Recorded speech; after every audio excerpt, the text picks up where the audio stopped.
Ce jour dédié pour que toute la famille de Yosef Haïm Ben Masaouda Bouchnik assiste en bonne santé très très bientôt à l'abri du Mashiach. Amen. Je suis convaincu que ce sera le cas, Bezrat Hashem. Alors, j'ai vu une histoire dernièrement très jolie. C'est un des grands de la Torah de la génération passée, s'appelle le Rav Yecheskel Avramsky. C'est vraiment un gaon, un génie. Il a écrit un livre sur le Tosefta. Tosefta, c'est des écrits des Tanaïm, de l'époque de la Mishnah. Ce qui n'a pas été mis dans la Mishnah a été mis dans le Tosefta. Et ce qui est resté après sont les Braithot. Beaucoup de Braithot qu'on a dans la Gemara se proviennent de la Tosefta. Il a fait un commentaire là-dessus, ça manquait vraiment, un très beau commentaire. Bon, c'est un très grand rabbin. Maintenant, son beau-père, qui n'était pas encore son beau-père, a entendu parler de lui. Il avait une fille qui était très très bien et voulait peut-être le marier avec lui, mais il voulait voir ce que c'est un grand Talmid Chacham. Pendant 3 jours, le futur beau-père lui a fait un examen en Torah. Après 3 jours, il dit, c'est bon, j'accepte, tu peux rencontrer ma fille. Ok, alors ils ont organisé une rencontre qui aura lieu dans la maison de la fille, d'accord, et ils ont mis une belle table, ils ont sorti tous les beaux ustensiles qu'ils ont, de verre, étincelants, très jolis, très mal, des beaux gâteaux, tout ça, pour qu'ils viennent, les deux, ils parlent un peu comme ça, ils font quelques rencontres, au bout d'un moment, ils décident s'ils sont faits pour se marier, oui ou pas. Le Rav vient dans l'optique de vérifier, première chose, quand on m'a posé des questions sur le mariage, sur le shidur, qu'est-ce qu'on doit vérifier? Première chose, voir les midot, les qualités. Une femme, elle doit être gentille, elle doit avoir des bonnes qualités, d'accord, des bons traits de caractère. C'est essentiel pour le bon fonctionnement du couple. L'homme aussi, d'ailleurs, c'est clair. Mais chez la femme, on va dire encore un peu plus. Ok, il arrive, il tape à la porte, et à ce moment-là, un enfant passe en courant, son pied se prend dans la nappe, et toute la table, avec tous les gâteaux, tous les ustensiles en verre, les plus beaux, les plus précieux, cling, cling, cling, par terre, complètement détruit. Elle, maintenant que le Khatan est en train d'arriver, il rentre justement comme ça. Alors, elle n'est pas encore rentrée, et elle ne savait pas qu'il était déjà rentré dans la maison. Elle va vers le gosse, elle le calme. C'est pas grave, calme-toi, c'est rien du tout, machin, tout ça. Elle, maintenant, elle va super stresser. C'est son chidour, on a parlé du Rav Yecheskel Avramsky, c'était un gaon, un génie, donc elle est super stressée.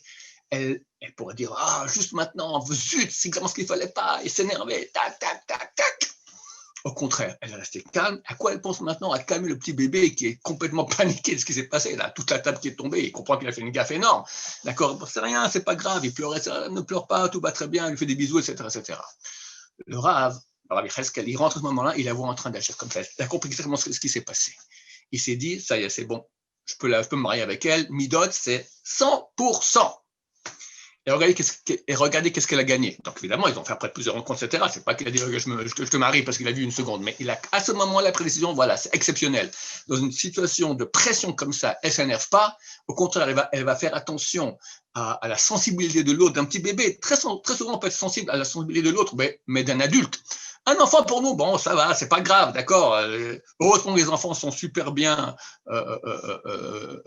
ont une armure épaisse de 5 cm d'acier parce qu'on leur tombe dessus tellement. Heureusement qu'ils ne font pas trop attention. S'ils faisaient attention, ils mourraient tellement. On ne fait pas attention à leur kavod, on ne les respecte pas suffisamment.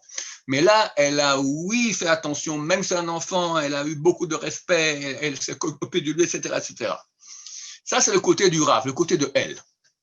Il faut savoir, très souvent, Hachem veut nous donner un grand cadeau. On ne sait pas ce que c'est, ou une bonne affaire, ou un bon chidour, ou un enfant qui va naître parce que ça fait des longtemps qu'on n'a pas à avoir des enfants, quoi que ce soit. Mais dans le ciel, il y a la tribu de rigueur d'Hachem qui dit non, il ne mérite pas. Pourquoi tu donnes comme ça un cadeau? Alors Hachem dit, on va faire une épreuve, on va voir quelque chose, maintenant on va voir comment il va réagir. Et s'il s'énerve, et il rentre en situation de nerfs grande, il perd tout. D'habitude, quand on a une épreuve de ce genre-là, c'est Hachem qui veut nous envoyer un grand cadeau. Il faut se le dire et le savoir. Et nous, maintenant, on peut s'énerver, on se retient. C'est marqué que le monde tient sur celui qui retient sa bouche quand il y a une bagarre. Le monde tient.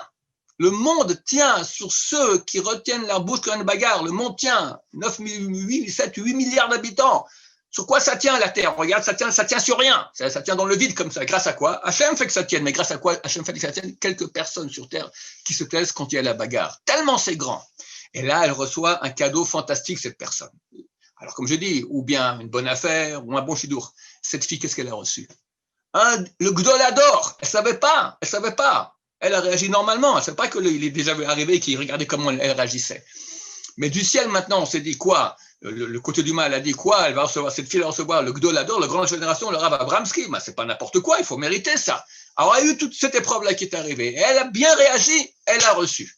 Que Dieu nous aide à jamais nous énerver. Regardez, même Moshe Rabbeinu, c'est pas facile, hein. Rav Israël Salanter, je ne vais pas Moshe Rabbeinu tout de suite. Rav Israël Salanter, c'est lui qui a mis, qui a édifié tout le mouvement du Moussard, d'accord, le Moussard pour travailler beaucoup ses midot. Un jour, un élève rentre et le voit triste. Qu'est-ce qu'il y a? Je me suis énervé. Ça fait 10 ans que j'ai réussi à pas m'énerver. Là, je me suis énervé. Donc, même lui, qui était un des grandes générations, un grand sadique, qui s'est énervé. Alors, je dis pas qu'on arrive à jamais s'énerver. Mais arriver, que ce soit peu et pas longtemps, arriver à être des gens calmes en général. Moshe Rabbeinu lui-même s'est énervé. 3 fois, c'est marqué qu'il s'est énervé dans la Torah. Et les 3 fois, à cause qu'il s'est énervé, il a fait une erreur. Moshe Rabbeinu. Donc regardez, si lui fait une erreur, alors nous, les nuls que nous sommes, si on s'énerve, quelle erreur terrible on peut faire? On blesse des gens. Des fois, en bagarre, tu peux dire un mot, tu peux blesser ton conjoint par exemple, mais c'est 40 ans plus tard, il va encore te rappeler ça. Oui, tu m'as même dit une fois comme ça, d'accord? Parce que, espèce de crétin fini, tu t'es énervé, tu n'as plus de maîtrise de toi-même. Tu vois que tu t'énerves, pars, va dans une chambre, enferme dans les toilettes, fais quelque chose, va dehors. Mais pas commencer à s'énerver et à parler mal. D'accord? Il y a un travail énorme à faire dans ce domaine-là, et celui qui le fait, il est béni d'Hachem de façon extraordinaire. Il faut comprendre que c'est par cela que vient la bénédiction. Baruch Adonai, l'olam, amen va amen.